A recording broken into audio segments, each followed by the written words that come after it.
Okay, we're getting the end of this section about the different house lords and how to interpret them.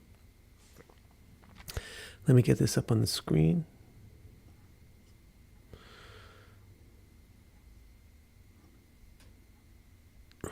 So today we're going to look at the 10th, 11th, and 12th lords in 4 verses.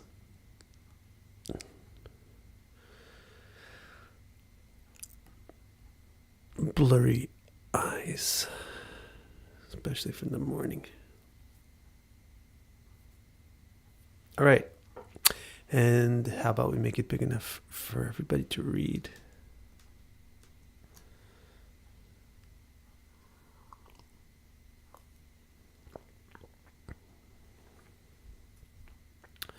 So, yep, today's menu is 10th, 11th, and 12th Lord, and that will finish the section. But it's not the end of the chapter, chapter 19. He has another section in the chapter, which I think is going to be really good. Anyway, let's get started with text number 27. Wait, I just want to see this. I just saw my blurry eyes Mars in the list of names of people. Shona Mars sings. And I thought, wait, Bruno Mars is in my live chat? All right, 10th Lord. Nabhasi subhakage va tat patao kendra kone balani nijigri hoche karmage lagna pe va mahita pratuya sha syat dharma karma pradrtha. Probably might be a different word, but it doesn't really matter too much for the meaning. Maybe pradipta or something. Nirpati sadrisha bhagyam dirghamayushchatasya. What does that mean? Well, I will tell you what it means. So he's got the result and then the way of getting the result. The result is this: great and widespread renown, action with integrity, and fortune like a king, and also long life. So those are Mahita Pratu, Yasha. Yasha is like renowned. So what does that have to do with the 10th house? That has everything to do with the 10th house. How much people know you. How much society knows and likes you. Or like needs you, wants you. That's the 10th house. That's what you read it for. So that's an important part. That's an important bit of information about life that you get from the 10th house. So here are the conditions that will make it really good. Mahita means very good yasha. A lot of yasha, a lot of renown. And pratu means very widespread. Mahita pratu yasha syat. And then dharma karma pradrita. Dharma karma means action with integrity, but it takes a minute or two to really translate that word. So it's when the actions have dharma to them. So that means when they do the right things, people who do the right things. So it doesn't only mean like morally right. It also means tactically right or strategically right or just correct action. So if the 10th house is very good, the 10th house is called the karma bhav. It's the place of your actions. If the 10th house is very good, then your actions should probably be good. And what does it mean to have good actions? It means they have dharma, which means you're doing the work that you're cut out for. That's really a good translation right there. You're doing the work that you're cut out for, and therefore you're doing it for real. Are you doing it with integrity, like sincerity? And therefore you're not unproductive. You're productive. That's another sense of the word dharma. You're not unhelpful to society, you're helpful.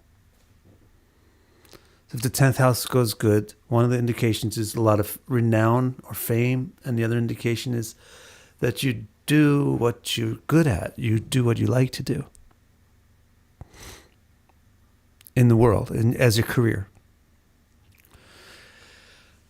And then Nripati Sadrisha Bhagya, your Bhagya, which is wealth, basically. Basically wealth. Not only wealth, but it also means like all kinds of good stuff. Your Bhagya is the same as Sadrisha. It looks the same as Nripati, a king. And then he also puts Dirghamayus, which means a long life. So the Bhagya and the Ayus don't really seem to be 10th house topics, right? The other two, Yasha and Karma, they're definitely, obviously, 10th house topics. So everything has a primary effect and then side effects. So this will also be true for every house. It has a primary effect of what it actually is, and then it has effects on other things because other things are connected to what it is. So for the 10th house, since it's the career, then it also affects your income. That's why the 11th house is attached to the 10th. It's next to the 10th. And since the 11th house is career, then it also affects your dharma, your morality, the morality or integrity of your role in society. That's why the 10th house is connected to the 9th.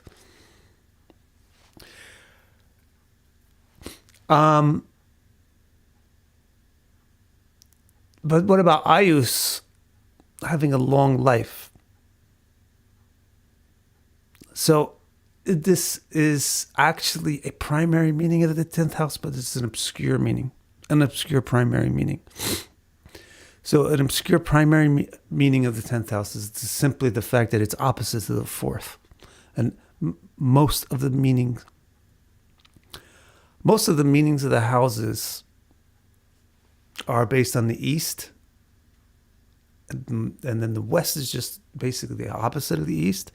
And then the underground, and then the above ground is just the opposite of that. So the 10th house is deriving its primary meanings from the fact that it's above ground, which is opposite to the below ground. So below ground is like the base, and the 10th house is the extension. Just remember what they are. It's the ground and the sky. It's like the base and the extension. So the 10th house, therefore, represents travel, like the 7th. The 10th and the 7th represent travel. The 1st and the 4th represent home.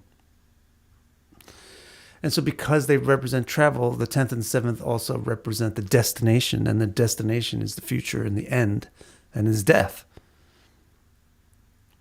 So you don't find death things related to the 1st, 2nd, 3rd, 4th, and 5th houses. But you do find them related to the upper houses. 12, 10, we skip 11 for some reason. 12, 10, we skip 9 again. And 8 and 7. And 6 a bit. Because it's right connected to the 7th. So there's an impact on, there's a side effect on the lifespan.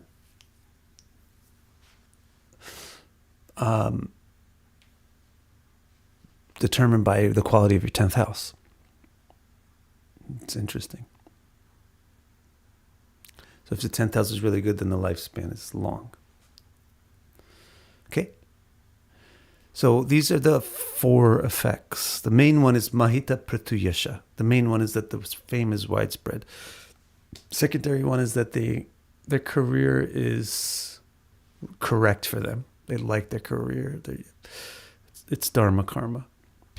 The third thing is that they get a lot of success from it. So they have a lot of wealth. And the 4th thing is that they endure for a long time. They don't blow away easy. Okay? So now, what are the astrological factors that give you those results for the 10th house? That, he says, in the first half of the text, Nabasi Shupakage Va. So let's read it first in English. An auspicious planet is in the 10th house.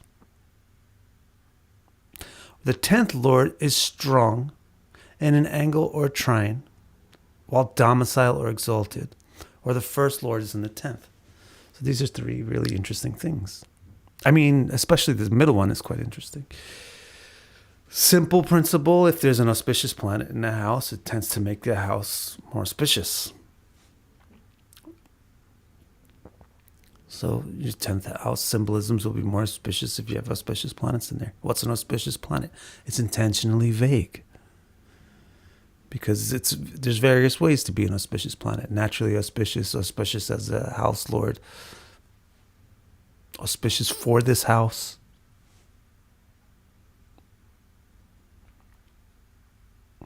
Friendly to the house lord. The various degrees and ways of being an auspicious planet, and you have to measure it to see how auspicious a planet is in its house. But the simple way of saying it is there an auspicious planet in this house? Then the results of this house go well. And then the second thing is really interesting. The second thing is basically if you have Mahapurusha Yoga for the 10th Lord. Almost like a Mahapurusha Yoga, a little bit of an extension. So Mahapurusha Yoga is one of the most important yogas, not for reading charts so much as for learning how to read charts. It's this very simple but very important yoga. If a planet is exalted or domicile and also in a Kendra, then it becomes really great. And that reveals a lot of the most important mechanics of how to read charts. So what he says here is if you have the 10th lord in a domicile or exalted, while it's in a Kendra or a Kona, then in other words, basically if you have a Mahapurusha Yoga for the 10th lord, so not just the planet in the house, but also the effect on the lord. And then he also brings in another principle that he talked about in chapter 15, if the first lord is in the 10th house. And that's on the principle that the first lord is always beneficial. It's always auspicious. Particularly. Okay? Any questions?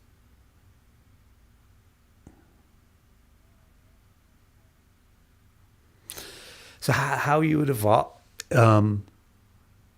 evaluate this,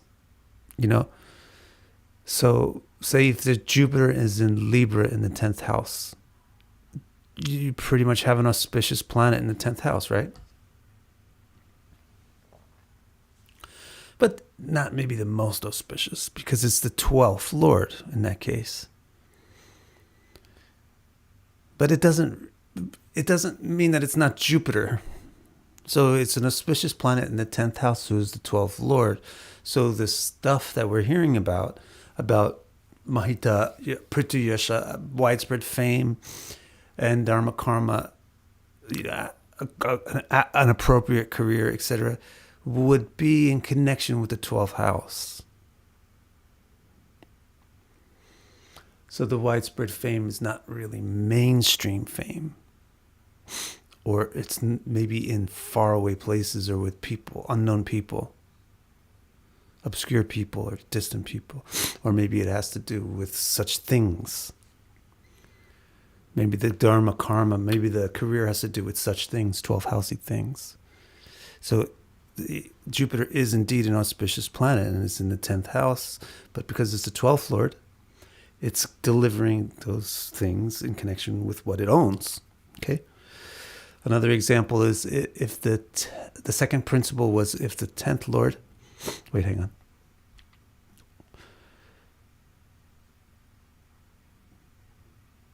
The principle was if the 10th lord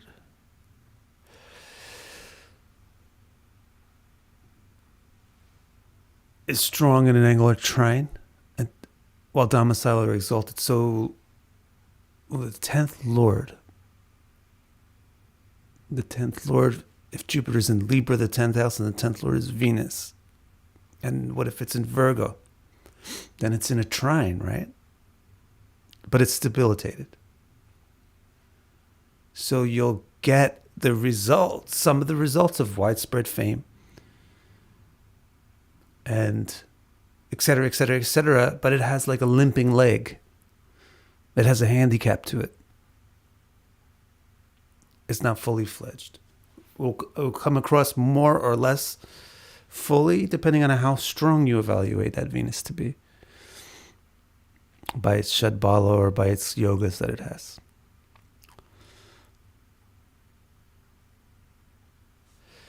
Okay, I got a question or two. Let's see what it says.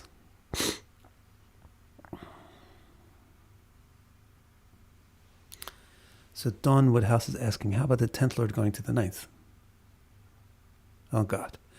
It's a good house, but it's 12th to its position, which isn't good. So I don't believe that 12th to its position is not good for it.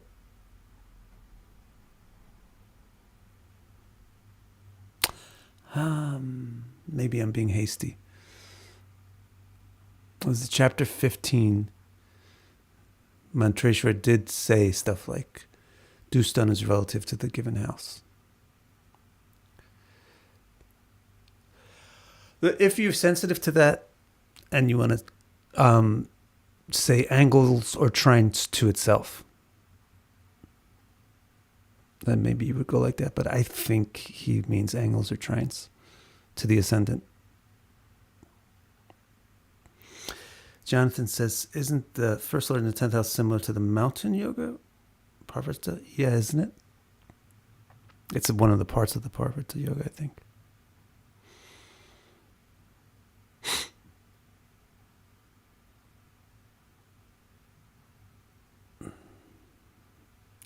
Let's see what we have in the next text. And then if there's more questions on this, I can read them and come back to them.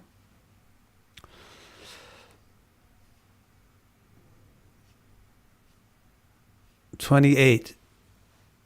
Urjasvi janavallabhe dashamage surye kuje va mahat. Karyo sadhyati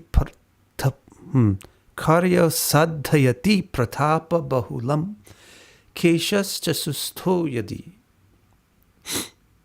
Sadva paravatim kriyam vitanute saumyeshu sachantitao. Karmas dvesha himanda ketushu bhavet dushkarmakari nara." Now he gives a couple of different combinations of planets or situations, and then he gives the results. If Mars, let's actually read it. Mars and Sun in the 10th. Powerful and beloved to people. Now I hope that makes a lot of sense.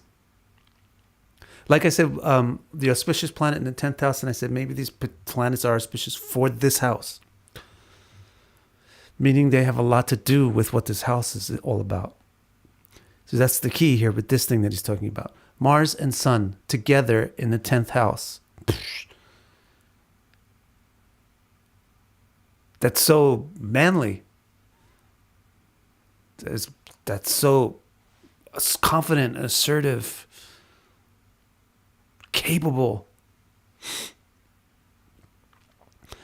So his result is, how do you say it in Sanskrit? Ujjasvi and Janna Vallabhe. Very powerful, Urjasva, and also Janna Vallabha. People love them. The reason why people love them is because people need them. It's that kind of thing. It's the way people love a leader. Not the way people love a child or the way people love a lover. The way people love a leader or a father. It's because they rely on this person. So people need people who are strong and capable because we need to rely on those people. And when you find somebody like that, you love that person because you can rely on them.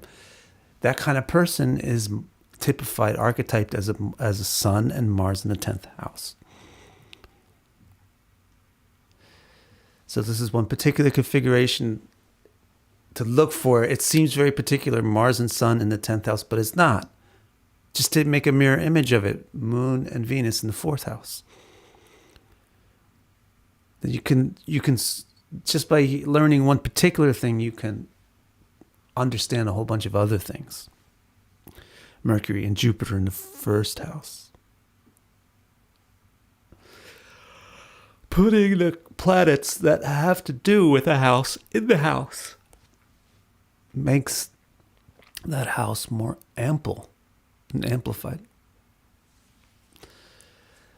Now, he's actually bringing these things in cumulatively. So he's saying, first of all, if you have Mars and Sun in the 10th house, then the person's character is attractively manly. Then, if on top of that, the 10th Lord is good. And he says, for the goodness, he says it should be strong good. And it should not be in a difficult place. So it's like it shouldn't be in a difficult house. It should be in a prominent house. So if the 10th Lord is also strong and prominent, then they will accomplish great deeds. You can take these independently of each other, or you can take them cumulatively. So this aspect of the accumulation is that they accomplish great deeds. If the 10th Lord is strong and in a good spot, then it means that their actions bear fruit.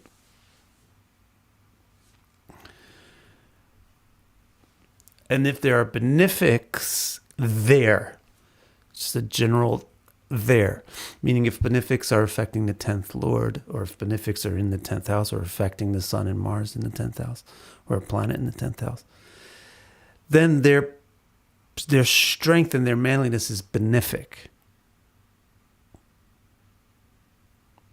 So they'll apply their courageousness, they'll apply their adventurousness, they'll apply their enterprise to benefiting others.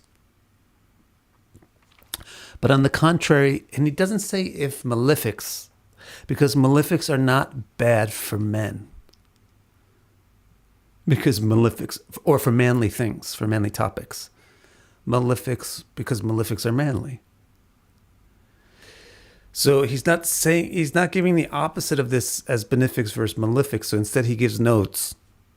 He says if Ketu and Rahu are there, meaning if Ketu and Rahu are affecting the 10th Lord in the 10th house, then it's not for the benefit of others. It will cause upheaval or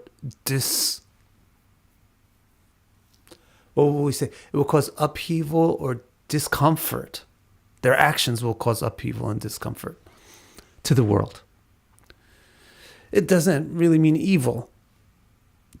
I mean, you have to assess the whole thing to see if this means evil or if it's just upsetting to people because it's very rebellious or revolutionary.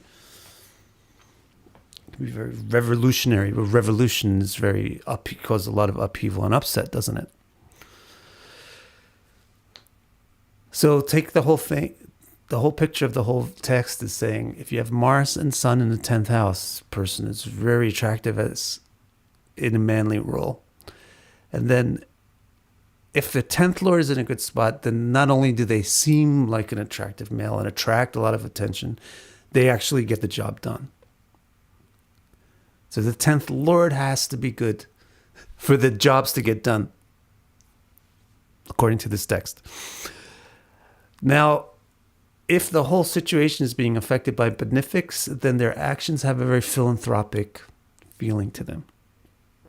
They work for the benefit of others. But if instead, so they'll be like preserving things and preserving people, preserving traditions, preserving institutions, preserving relationships, preserving families. But if Rahu and Ketu are with these things, then instead of preserving, they're upturning and changing them around. Make sense? So, I mean, take, for example,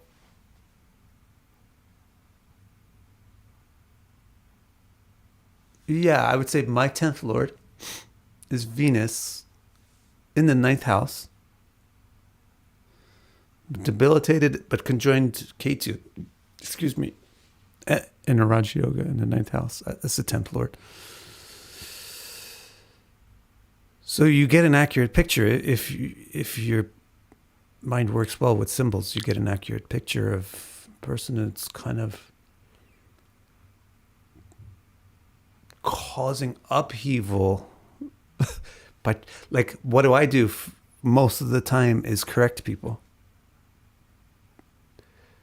So that's kind of annoying, and it's upheaval, and it's kind of hurting, like cutting, correcting. But it's also for the benefit of people, and I have Jupiter in the 10th. And they don't have Mars and Sun in the 10th house. So they don't have a strident or a confident or like... From the Saturn rising, from the Capricorn rising, you get something that appears like confidence, which is just the bulldozer effect or the mudslide effect. But I have Saturn. I do in fact have Mars and Sun conjoined, but not in the 10th house, in the 8th. So that's how that's how you get an actual picture from these kind of principles. One example.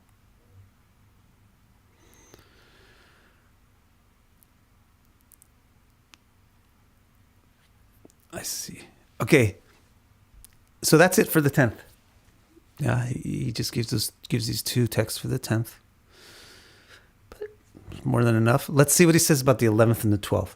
So what he says for the 11th and the 12th is compact. It's in two texts, and it's also basically saying the same thing, and it's the same technique, but it's kind of, I would say, a newish technique and a very interesting idea. So let's take a look at that now. Labheshe yad bhavanata.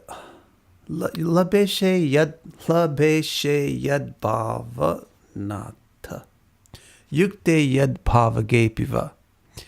Bhavam tad anurupasya vastu labhagair api. Vastuno labhagair api. Vastuno labhagair api. There's no harm in doing it like this.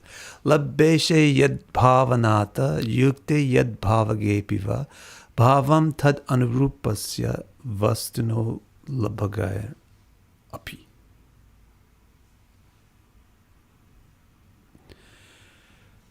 Let me just see this question from Voltornator.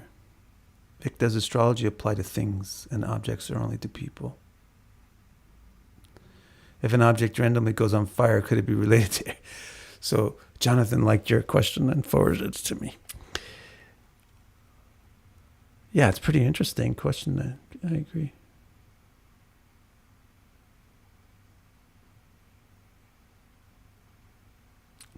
Supposedly, astrology applies to anything. What is it, the astrology? It's just the recipe with which something was created. It's the karmic recipe. Just like biologists discovered the DNA, which is like the recipe for the organism. The astrologers discovered the DNA of time. Astrology is the DNA of time.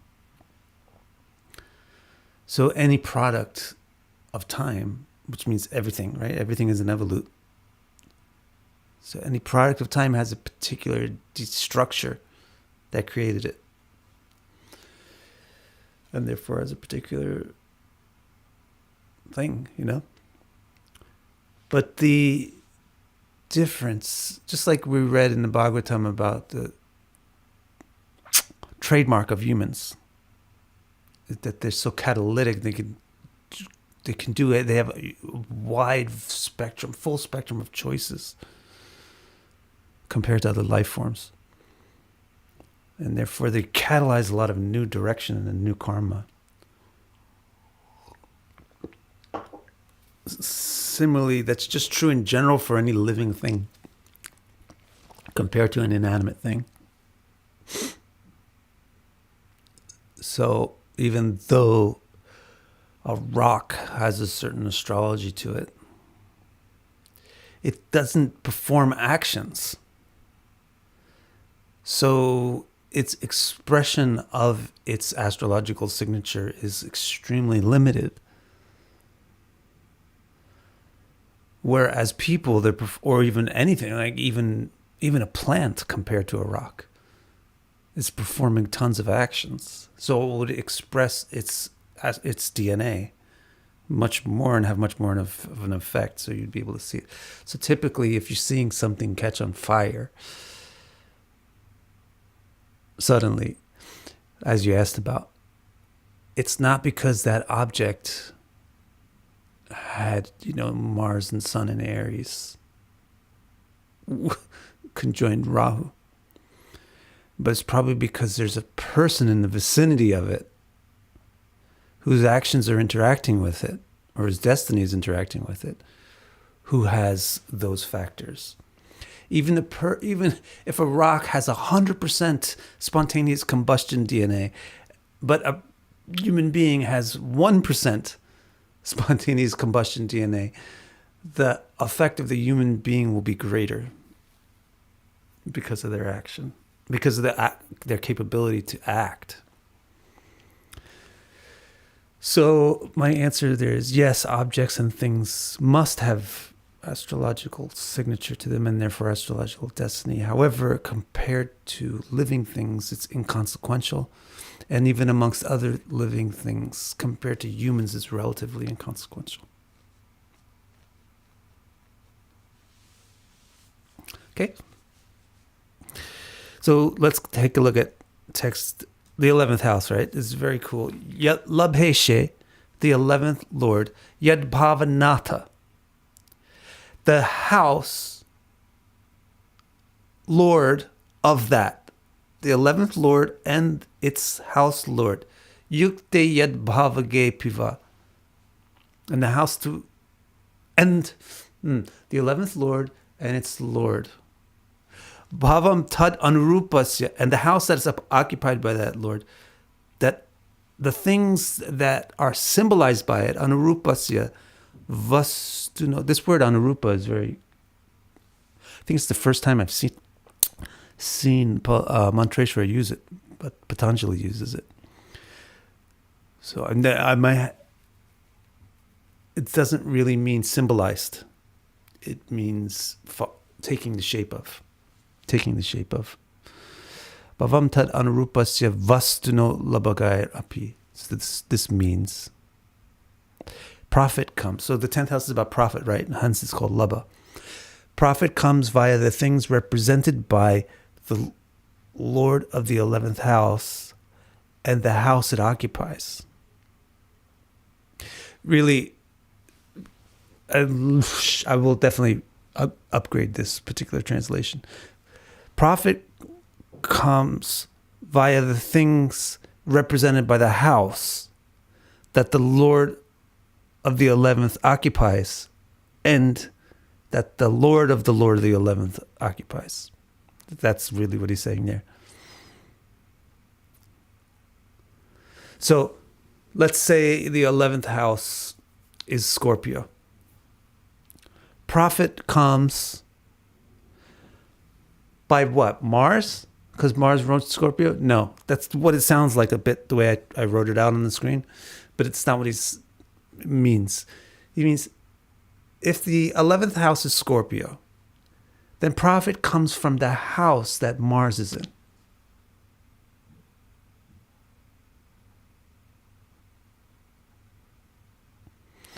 Furthermore, it comes from the house of Mars's Lord.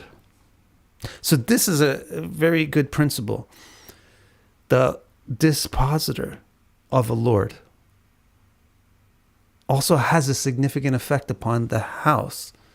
So for example, if your first Lord is in the 5th house, then the 5th Lord also has a significant effect in the chart. On the whole chart, because it's the dispositor of the first Lord. If your 7th Lord is in the 12th house, then the 12th Lord has a huge effect on marriage. That doesn't necessarily mean bad or good. It means, where is it?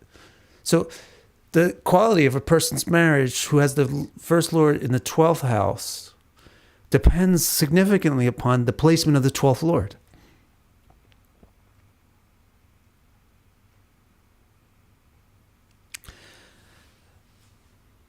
So the quality, the profit, the amount of profit, or the way a person makes profit. Actually, he's saying the way that a person gains profit depends significantly upon the dispositor of the 11th Lord. Of course, it also depends upon the 11th Lord house, and it also depends upon the planet which is in the house. The same might also be said for planets in the 11th house. So yeah, if you have a Capricorn ascendant, and then you have, that means that your Scorpio is your 11th house, and Mars is in the 8th house, then you probably are getting profit from the 8th house. Furthermore, the dispositor of Mars, if it's in the 8th house, it's in Leo. So the dispositor is Sun. So you look and see where the Sun is. Wherever the Sun is, that would be an even deeper way, an even more basic way that the person is getting money, getting profit. In this case, the Sun is also in the 8th house. So in this case, that's how the person makes money, from the 8th house.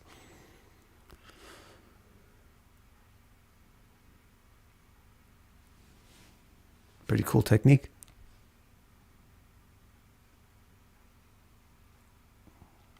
Okay.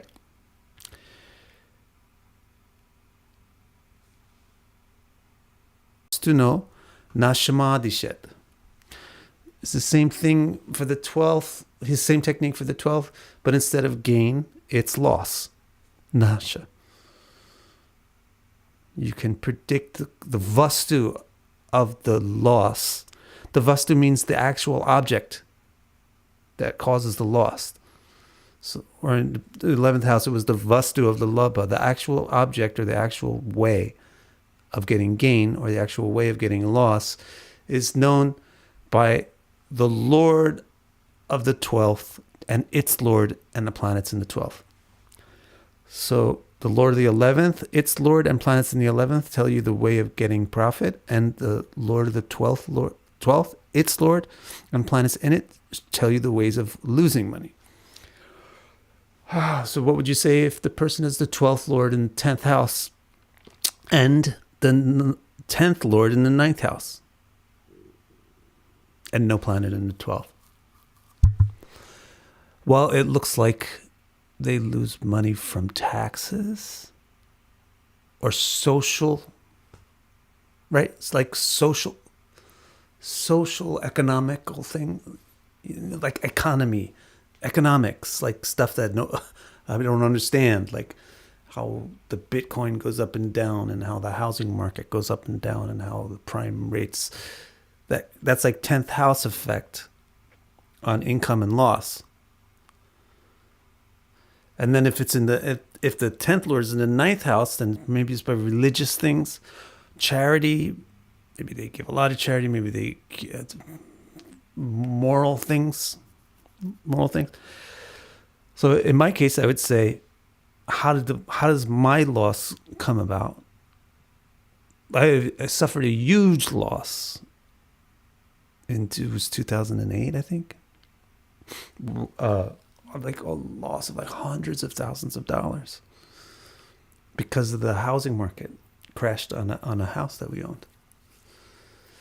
So that's 12th Lord is in the 10th house. It's like a taxation or an economic principle of society. Also, a lot of money to taxes, because I live in a country where there's high taxes. Also, the 10th, but more to the point, the 10th Lord is in the 9th house. This is showing you the deeper reason. The 10th Lord in the 9th house, when the 12th Lord is in the 10th, shows that the person has some kind of a moral or philosophical or religious disposition that limits, that gets rid of their wealth, gets rid of their wealth opportunities. So this would be... Now, in the next section, he's going to talk about timing these things. But this would be, in my case, around 1991 or 1990, where those kind of issues came out that completely pushed me off the railway to the rich and famous.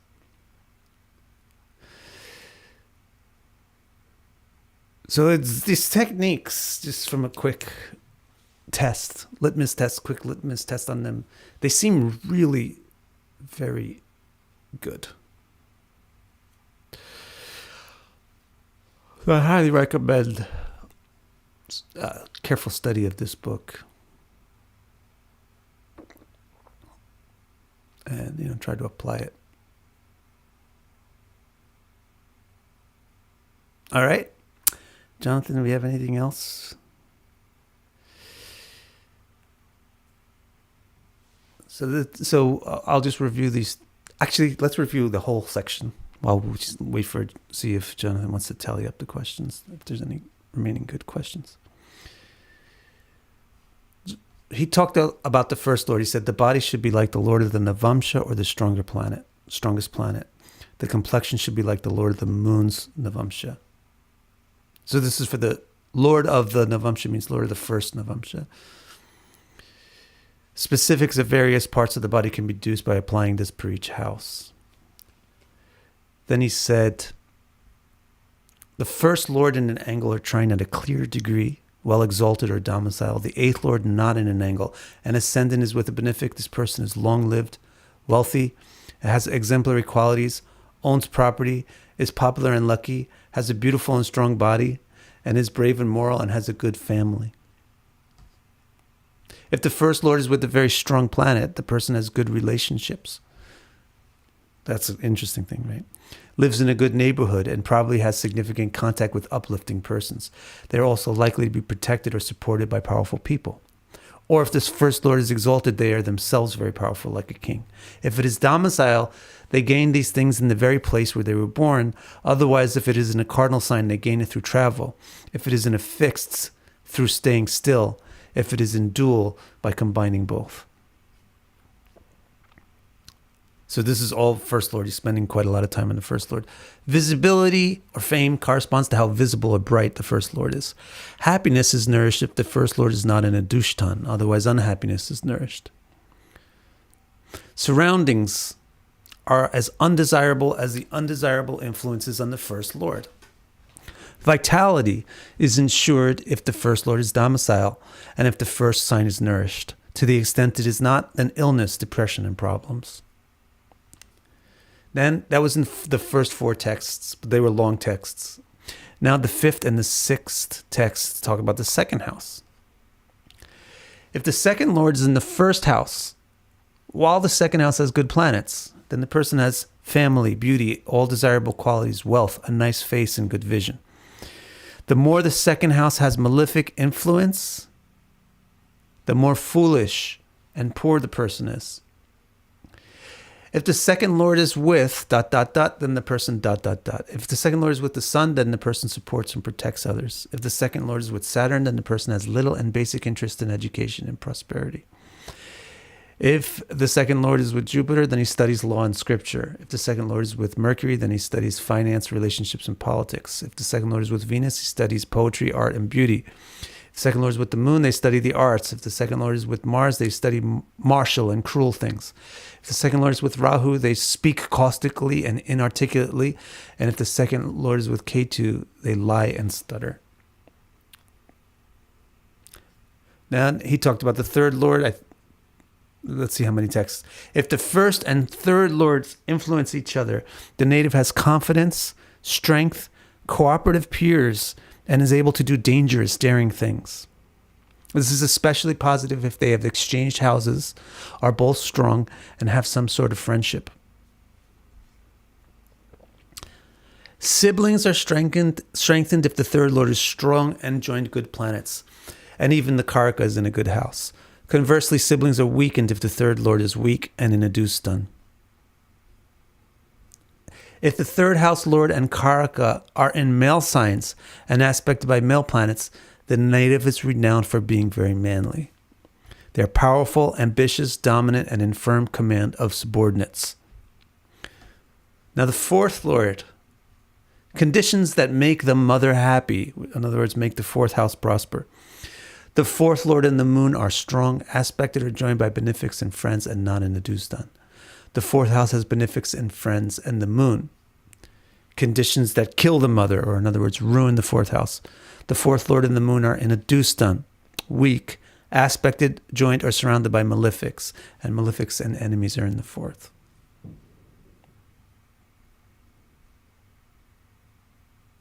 Conditions that indicate an excellent relationship with one's mother. The first lord in the fourth house, or vice versa. The first and fourth lords aspecting or conjoining each other, or the moon. Conditions that indicate a difficult relationship with one's mother.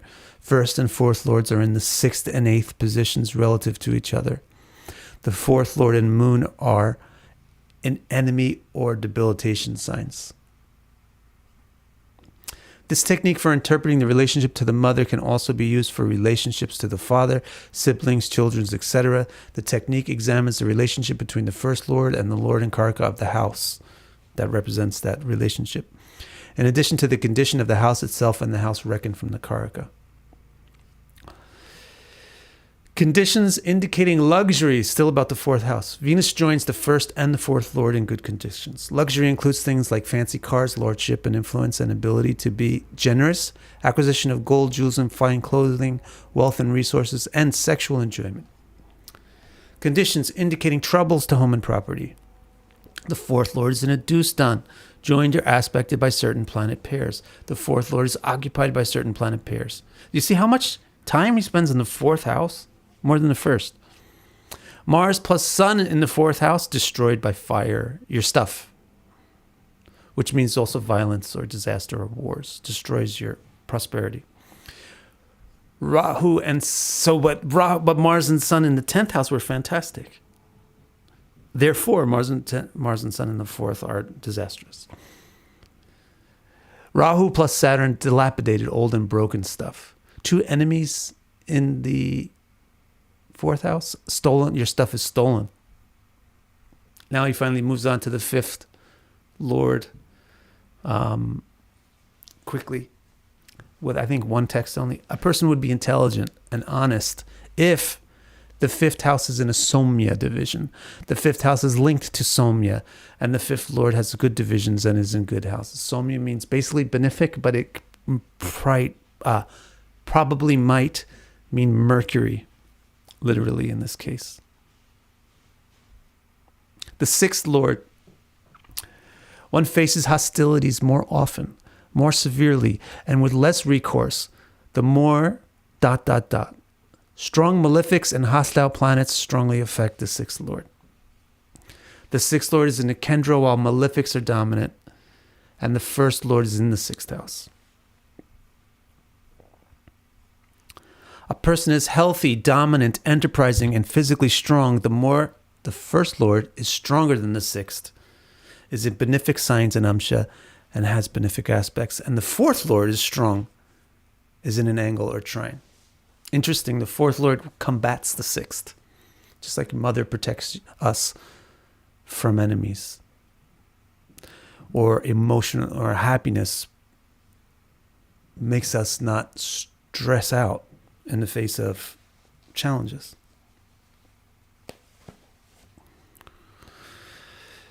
One destroys one's opponents if the first lord is strong and the sixth lord is in a dustan while debilitated or inimical or combust by a sun in the ninth house. Inimicalness accrues to the houses owned by the planets conjoined the sixth lord. The house occupied by the sixth lord, and the houses owned by the occupant of the sixth house. That's kind of similar to what he was talking about with the 11th and 12th house. How you see the vastu of how you get something. So with the sixth house, it's like, where do your enemies come from? Just to read it one more time. Inimicalness accrues to the houses owned by the planets conjoined the sixth lord. Or the house occupied by the sixth lord, or the houses owned by the planet in the sixth house. It's not the same technique that he gave for 11 and 12, but it's similar. Now for the seventh house and lord, if it's connected to good planets and the seventh lord is strong, then the person becomes a supporter of an exemplary and fertile wife, surrounded by all desirable qualities. I don't see any reason why this would not be. I don't see any reason why this would be gender specific. Eighth Lord. If the eighth Lord is weaker than the first, and also not in an angular house, then the person is undeceivable, unopposable, unburdened, and long-lived. Ninth Lord. The parents die if Mars or the Sun is in the ninth house while the ninth Lord is in a Dustan or between malefics. But the parents live long if the ninth Lord is strong and the Sun during the day or Saturn during the night is in good conditions while with benefic aspects. So the ninth house has to do with your people that bring you up, people that raise you. So if it's bad and affected by malefics, if the Lord is bad and the house is bad, then those people are weak, bad. They don't do their job. They don't last long. Vice versa. If the ninth house is good and the ninth Lord is good, those people are always there for you and they do their job well. Parents abandon or neglect the child if the Sun and Moon are trine to Saturn and Mars. But the relationship endures long and happily if they are instead trine to Jupiter.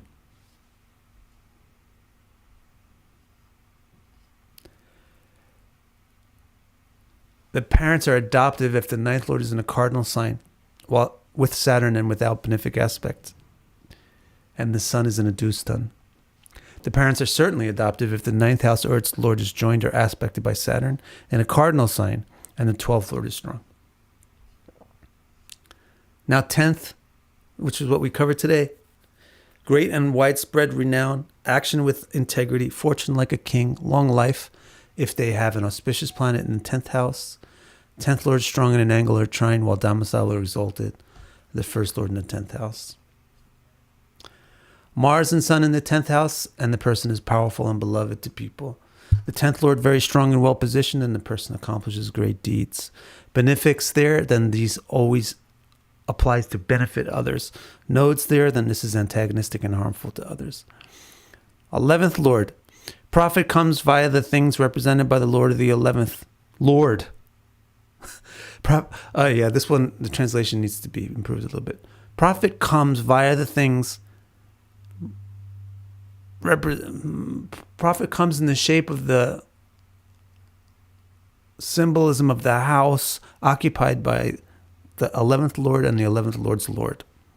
And the same might be also said for planets in the 11th house. And then 12th Lord, loss occurs via things related to the house occupied. Here, I should just use this English and just make it 11th. Profit occurs via things related to the house occupied by the 11th Lord, its Lord, and planets in the 11th. Loss occurs via things related to the house occupied by the 12th Lord, its Lord, and planets in the 12th. All right.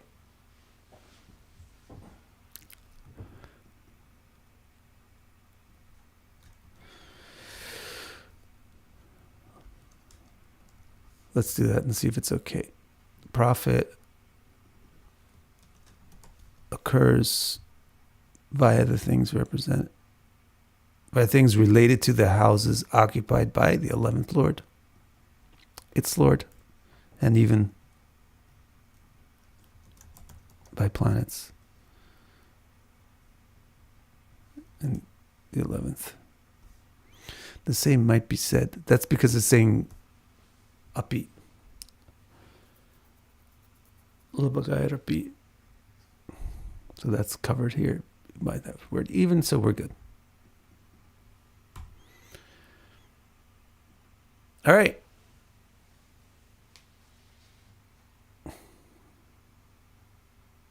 We's done. Thanks, everybody.